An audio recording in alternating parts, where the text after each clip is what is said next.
Hi student, कैसे हो आप लोग? बढ़िया। पेन और कॉपी फिर से निकालो, तैयार हो जाओ। फिर से पेन कॉपी निकाल लीजिए। आज कॉन्सेप्ट एक्सरसाइज 1.3 पहुंचने से पहले कॉन्सेप्ट आपको बताया गया था। पहले कॉन्सेप्ट बताया जाएगा, फिर एक्सरसाइज। कॉन्सेप्ट अगर क्लियर हो गया आप लोगों का तो एक्सरसाइज आप यूँ कर जाओगे। कॉन्सेप्ट क्लियर कर लो बस। और जो बच्चे नए हैं चैनल को सब्सक्राइब करें, लाइक करें और शेयर करें। ठीक, स्टार्ट करते हैं। पहले थ्योरम 1.3, थ्योरम प्रमेय 1.3 1.3। प्रमेय 1.3 जो है आपके एग्जाम में नहीं आएगा, फिर भी हमें समझना जरूरी है। देखिए थ्योरम 1.3 कहता है कि 1.3 ये कहता है कि अगर किसी नंबर के स्क्वायर में, यदि किसी नंबर के स्क्वायर में कोई भी चीज़ डिविजिबल होगी तो उस नंबर में भी डिविजिबल होगी। नहीं समझ में आया? देखो, ए स्क्वायर में अगर मान लीजिए 2 डिविजिबल है तो ए में भी, ए से भी 2 डिविजिबल होगा। ए स्क्वायर अगर 2 से डिविजिबल है तो ए भी 2 से डिविजिबल होगा। देखिए अगर आप मान लीजिए यहाँ पे बी स्क्वायर 3 से डिविजिबल है तो बी भी क्या होगा? 3 से डिविजिबल होगा। अगर सी स्क्वायर 4 से डिविजिबल है तो सी भी क्या होगा? 4 से डिविजिबल होगा। ऐसा कौन बोलता है? थ्योरम 1.3। अच्छा, इसको हम प्रूव करते हैं थोड़ा सा। ए स्क्वायर मतलब एक ही नंबर है वो 2 बार, मतलब A multiply by A by 2। A square by 2 equal to A multiply by A by 2। इसका मतलब कोई नंबर है, जैसे मान लीजिए 1 लेते हैं, 1 लेंगे हम या 2 लेते हैं, 2 मल्टीप्लाई बाई 2 अपन में 2 तो क्या आएगा? 4 बाई 2। इसे लिख सकते हैं 2। अब देखिए हम डिविजिबल, ये हम तो पूरा का मल्टीप्लाई करके हमने डिवाइड किया तो ये आ गया। अब देखते हैं हम, ये 2 मल्टीप्लाई बाई 2 अपन में 2। हमने बोला कि किसी नंबर का स्क्वायर मतलब 2 का स्क्वायर क्या होगा? यहाँ पे 2 का स्क्वायर। तो 2 का स्क्वायर अगर मतलब 4 भी अगर 2 से डिविजिबल है तो 2 भी, ये नंबर भी क्या होगा? डिविजिबल होगा। तो 2 से डिविजिबल करो, 2 1 जा 2। अब देखिए 2 1 जा 2, तब भी वही आंसर आया। इसका मतलब प्रूव हो गया, किसी नंबर का स्क्वायर अगर 2 से डिविजिबल है तो वो नंबर भी क्या होगा? 2 से या 3 से 4 से जो भी नंबर हो उससे डिविजिबल होगा। अगर कोई नंबर है वो किसी नंबर से डिविजिबल है, उसका स्क्वायर डिविजिबल है तो वो भी डिविजिबल होगा। इसका खत्म। आओ, यही आपको याद रखना है थ्योरम 1.3। उसके बाद हम पढ़ते हैं थ्योरम 1.4 की तरफ पढ़ते हैं। थ्योरम 1.4 देखो क्या है, आपको बताना है। थ्योरम 1.4 में √2 is a irrational number.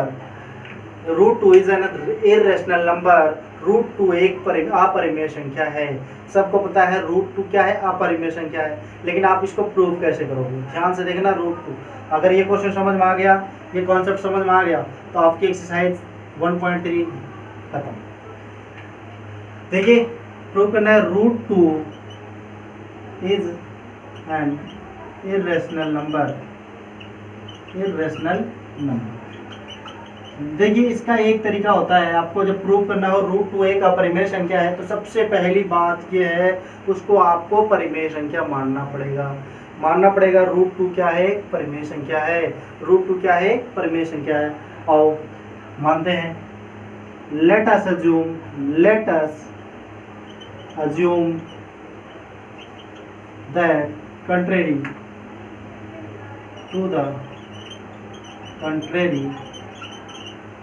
that √2 is a rational number. क्या मान लिया हमने? एक परिमेय संख्या है या एक रैशनल नंबर है। पेन कॉपी हाथ में होनी चाहिए। Let us assume to the contrary that √2 is a rational number. अगर रैशनल नंबर जो होता है उसको बताया गया है, रैशनल नंबर को हम किसके फॉर्म में लिखते हैं? पी बाई क्यू के फॉर्म में। पी बाई क्यू के फॉर्म में, where Q does not equal to 0, Q does not equal to 0। यही होता है रैशनल नंबर। रैशनल नंबर को पी बाई क्यू के फॉर्म में लिख सकते हैं, where Q does not equal to 0। अब देखिए, तो हमने मान लिया दो इंटीजर्स या को प्राइम है, इनके को प्राइम फैक्टर हैं, जैसे a एंड b फैक्टर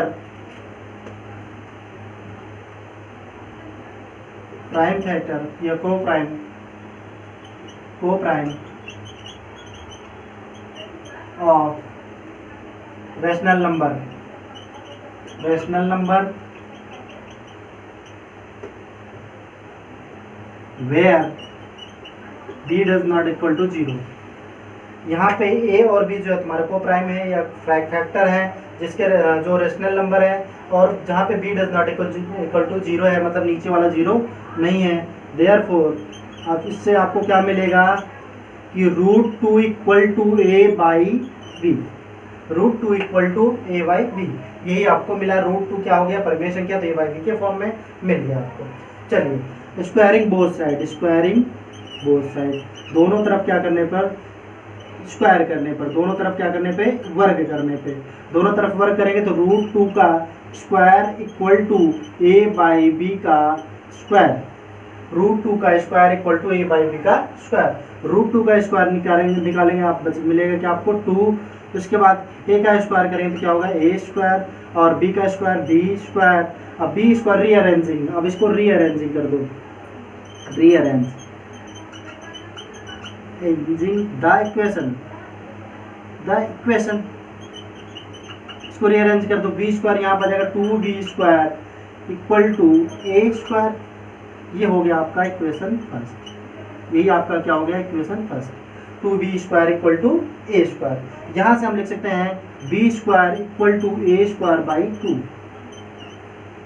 कैसे, जब b का 2 में b स्क्वायर में 2 का मल्टीप्लाई, इधर जाके क्या होगा डिवाइड, तो a square by 2।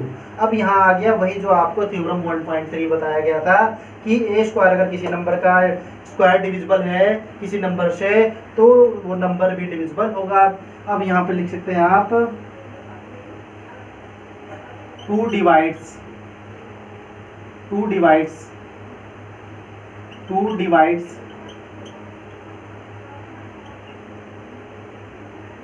a square, 2 divides किसको, अब ऑल्सो क्या करेगा a को डिवाइड करेगा किसके द्वारा, थ्योरम 1.3 बाय थ्योरम 1.3। थ्योरम 1.3 कहती है कि अगर a स्क्वायर 2 से डिविजिबल है तो a भी 2 से डिविजिबल है। इसका मतलब है कि कोई नंबर जो है a स्क्वायर जो कोई नंबर है वो 2 से डिविजिबल हो रहा है। अब a नंबर 2 से डिविजिबल हो रहा है, इसका मतलब a जो नंबर है, मान लीजिए a को हमने मान लिया 2 से डिविजिबल है तो यहाँ 2 जरूर आएगा 2, और a यहाँ पे मान लिया पहले 1, a बराबर मान लिया 2c, a बराबर मान लिया 2c। अब इसका मतलब है कि a में 2 है, c कोई इंटीजर है, c is any integer, c कोई इंटीजर है, मतलब 1 2 3 4 5। अब इसको देखते हैं 2 से डिविजिबल होता है, 2c मतलब 2 1 जब 2, यहाँ 2 से काट दो, देखो क्या आ गया 1। अब 2 2 जा 4, 2 से डिवाइड कर दिया क्या 2, 2 3 जा 6, मतलब इंटीजर आप c की जगह 1 2 3 4 5 6 कुछ भी रखते जाइए। आप देखें 2 से डिविजिबल करते हैं तो ये 2 से डिविजिबल होगा। हमने यहाँ से अब मान लिया कि let therefore a is equal to 2c, यहाँ पे c लिया जो भी बताया, c क्या है any integer, c is any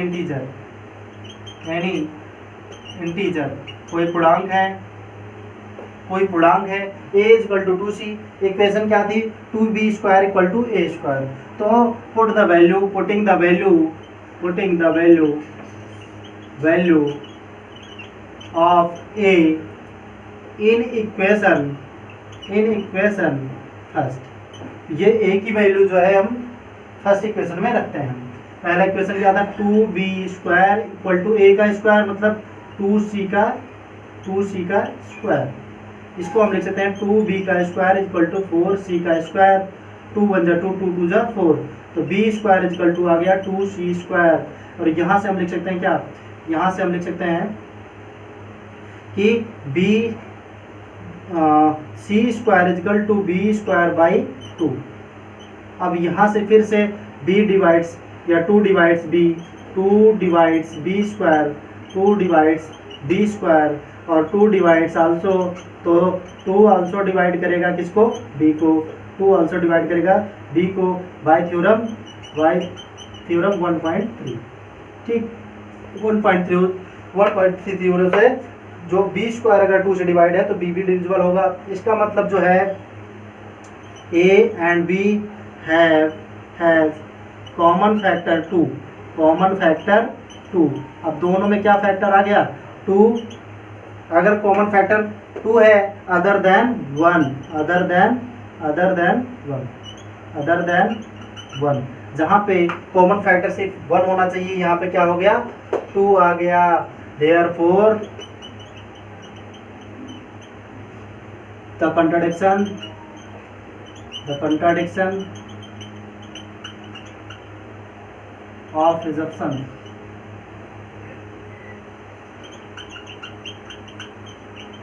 was incorrect. Root 2 is irrational number। देखिए ये है आपका प्रूफ, ये प्रूफ होगा। अगर 2 से डिविजिबल है इसका मतलब जहाँ पे को प्राइम 1 होना चाहिए, यहाँ पे 2 है, यहाँ पे 2, ए का भी 2 है कॉमन फैक्टर, बी का भी कॉमन फैक्टर 2 है और 2 से डिविजिबल है। इसलिए जो हमने माना था कंट्राडिक्शन हमने किया था root 2 irrational number, root 2 rational number है, लेकिन यहाँ पे क्या मिला इररेशनल नंबर, क्योंकि दोनों में कॉमन फैक्टर क्या आ रहा है 2 आ रहा है। तो ये therefore the contradiction of assumption was incorrect, हमारा इनकरेक्ट था।